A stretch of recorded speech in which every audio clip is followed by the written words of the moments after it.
Every product team we talk to says they want speed, but somehow everything takes twice as long as planned. Yeah.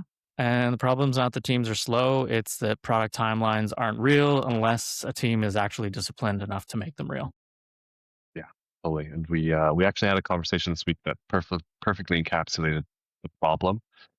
A product person mentioned to us that yeah, sometimes a change or a feature or any sort of design work you think it takes a month stretches into a quarter turns into half a year, and that kind of seems pretty typical in the product space. Yeah, pretty Um, common. yeah, my name is Marcello with Symon. We are founders of Tennis. We're a B2B web design and product development agency. We work with product teams, founders, marketing teams, internal design and dev teams on platforms, websites, and web applications. Today, we're talking about why product timelines slip, why it feels like deliverables and product expansion never ends, and how to wrangle that back a little bit. Some of it makes sense why it feels like that in the product space, but also some of it is just maybe a framing issue.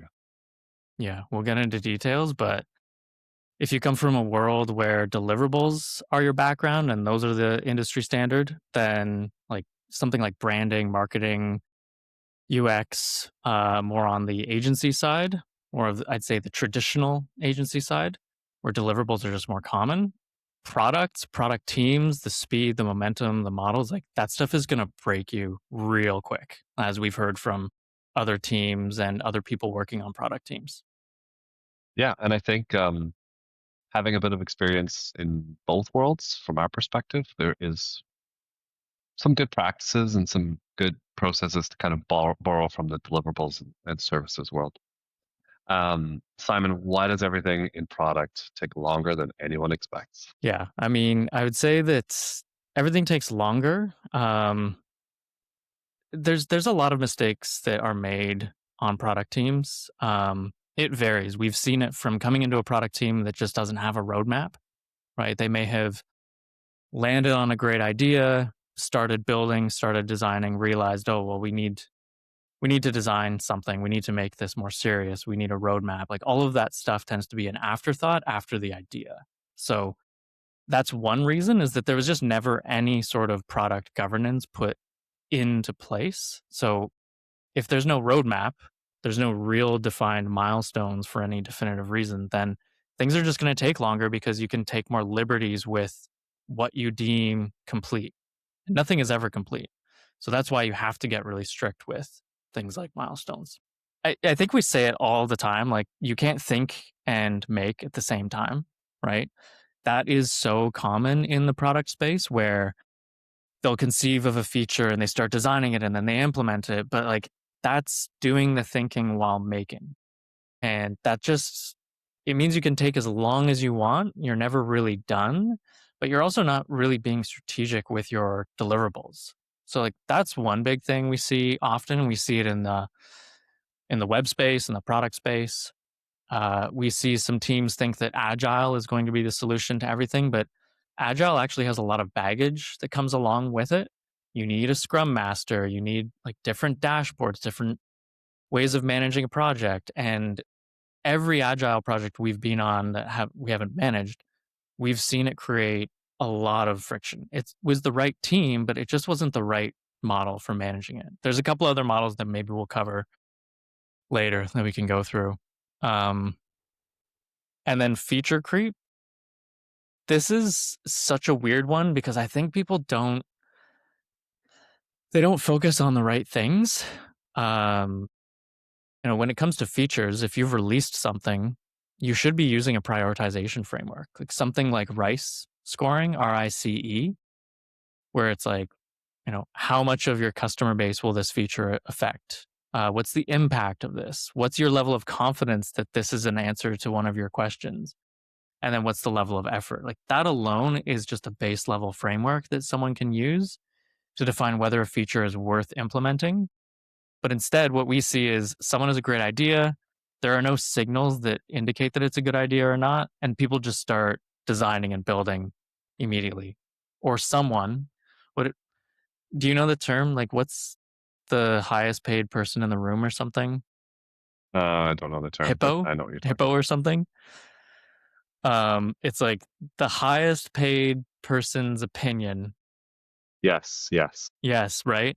So, like, I see that at the enterprise level or some product teams where totally. maybe the founder is a little bit too involved. And it's like, well, everything's a great idea, right? So this week it's this flavor, next week it's a new flavor of the week kind of thing.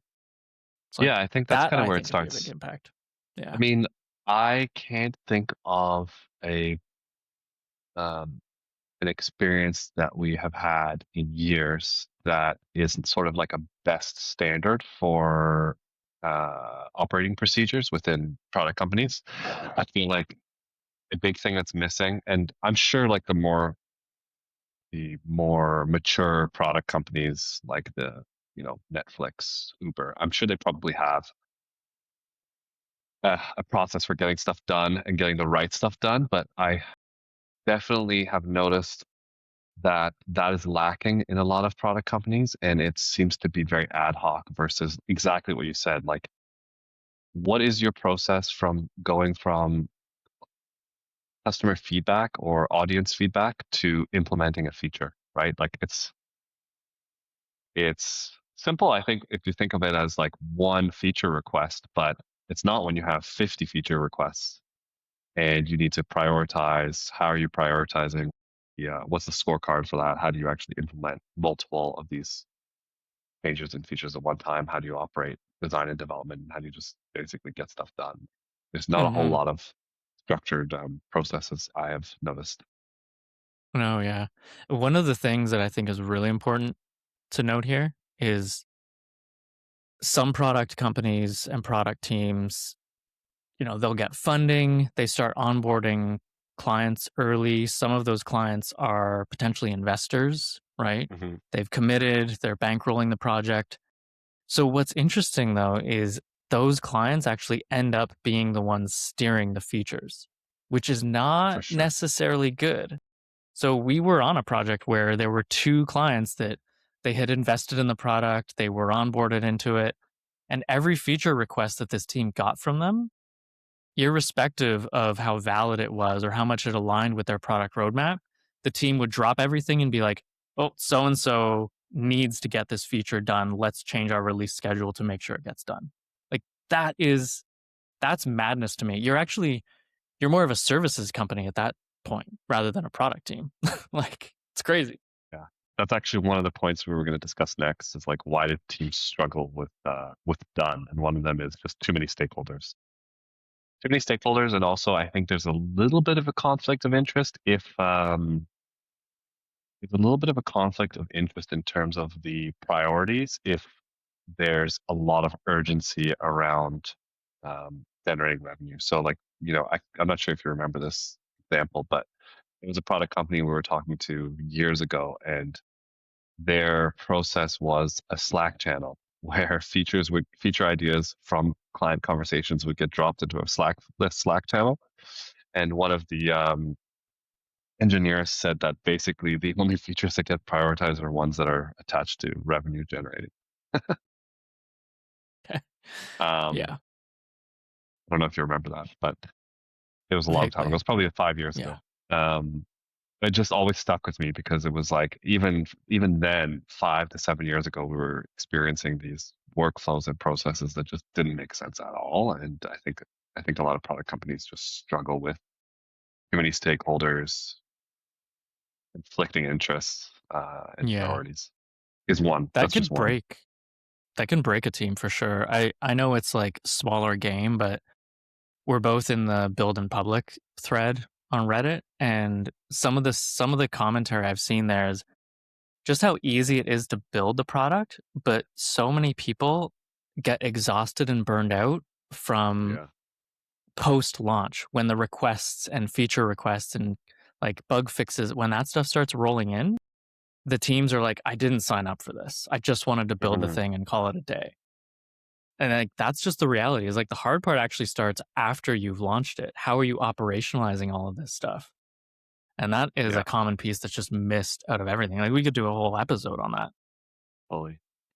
The other one that I was going to mention is that you actually talk about a lot when we talk lines of sequencing. So, part of what we do, part of what we do when we work with product companies as a whole is basically do a micro installation of our process, right? Like we spend a lot of time thinking about that. We have the leeway to spend time thinking about how to actually wrangle in product teams, focus them, agree on a scope of work, sequence features, all of that kind of stuff, because we have so many different projects that we're kind of forced to be in that mode all the time. So if we weren't organized, things would just fall apart. So when we start working with these teams, it's kind of like installing a mini operating system. And hopefully, it inspires teams to actually start. It has in the past, like relook at how they do things internally, but sequencing is a big one. Like everyone wants everything at once, and I don't think I haven't really seen a lot of feature and rollout sequencing in product teams. No, no. Like the rule should always be less is more. And like the less you do, the better you can be doing on that scope of work as well. All right, so what do you do if you're in product and you're just struggling to wrangle everything that's kind of happening into one scope and deliverable set that you can sort of start getting incremental wins versus trying to tackle everything? Yeah. I think it really depends on like where you are at in the product life cycle as well. Like if you're starting a net new product, the road's a little bit more open for you to get serious about milestones and release schedules and things like that. But if the product's already been designed and built and you're talking about releasing new features, then you really need to build out a proper backlog, get serious about documenting the level of effort for each of those features, grouping like for like, getting the design team to carve things up, work really closely with the development team, and collaboratively build out a schedule. Because that's another thing that happens is there's usually no communication. Someone is just like, well, we need this done by then. No one carves up the work for the designer, right? The designer is just like, okay, well, I'm going to get this. I don't know when dev needs it, just that we have to get development out.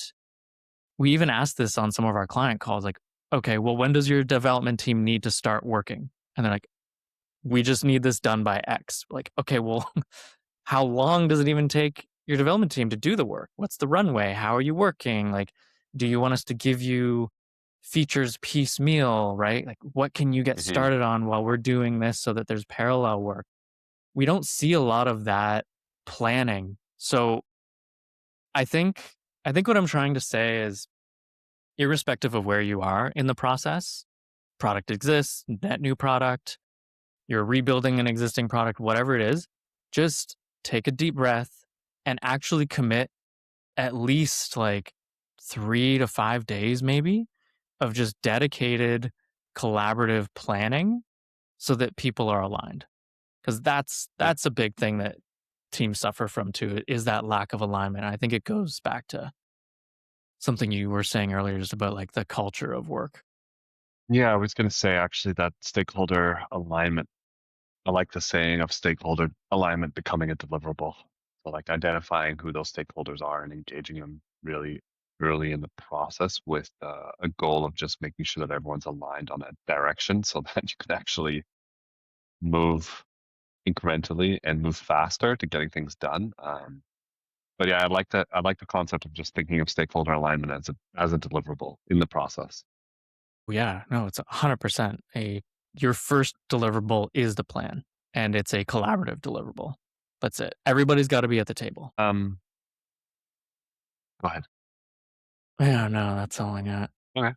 Well, I think that's it. I think I think it's a good place to call it. We talked about why timelines slide in product, why deliverables feel like they never end, why agile sometimes adds complexity, and what we've learned working with product teams. What's one hard truth about product timelines? Yeah, I mean, you can't plan without constraints. So like, yeah, if everything's a priority, then nothing is. So that is that's the reality. That's the truth. Is if you don't define what done means, then there is no done. Yeah, that's a good one too. forever. Yeah. All right, yeah, let's call it. At Tennis, we work with product teams to create real sequencing, scope definition, and sort of installing our own little operating system within companies to help be more efficient. If you are interested in chatting, reach out. Please subscribe and let us know what you want us to tackle next. Awesome. All right. See ya.